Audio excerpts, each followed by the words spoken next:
তো আশেপাশে চারিদিকের জঙ্গল দেখে আর সিঁড়ি দিয়ে নামতেছিলাম। নামার পর দেখলাম কিছু মানুষ হাঁপাই গেছে। আসলে এত লম্বা সিঁড়ি যে মানুষ কিছুক্ষণ পর পর রেস্ট নেয়, কিন্তু আমি অনেক এক্সাইটেড ছিলাম, যার কারণে আমি রেস্ট নিলাম না। সুন্দর করে আমার বোনের সাথে নাস্তা নাস্তা নেমে গেছি। নামার পর সামনে দেখতেছি কত বড় একটা বট গাছ। এটা বট গাছ না কি গাছ জানি না, সুন্দরবনে থাকে সম্ভবত গাছগুলা। এই গাছটা অনেক সুন্দর ছিল। যে এখানে অনেকক্ষণ যাবত টাইম ওয়েস্ট করছি, মানে গাছটার সাথে ছবি টবি তুলে আমিও আমার ফ্যামিলি মেম্বারদের ছবি তুলে দিচ্ছি, যেহেতু আমি আমার ফ্যামিলি মেম্বারদের ক্যামেরাম্যান। দেখছেন সিঁড়ি শেষই হয় না, মনে হয় এখান থেকে এখানে সিঁড়ি আছে। আসলে দেখছেন কতগুলো সিঁড়ি। তো অবশেষে গাছটার নিচে চলে আসলাম, মানে গাছটা পার হওয়ার পর আলুটিলা গুহা।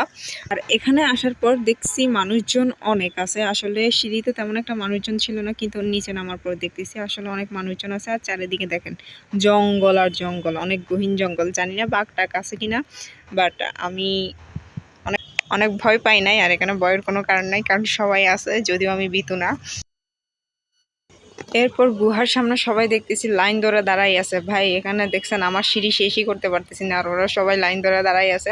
এরপর দেখেন এই হচ্ছে গুহা, গুহার মুখটা। আর গুহার আশেপাশে পুরো জঙ্গল ছিল, অনেক রিক্সের ব্যাপার ট্যাপার ছিল। গুহার ভিতরে আসলে জুতা খুলে যাইতে হচ্ছে, অনেক পানি ছিল গুহার মধ্যে।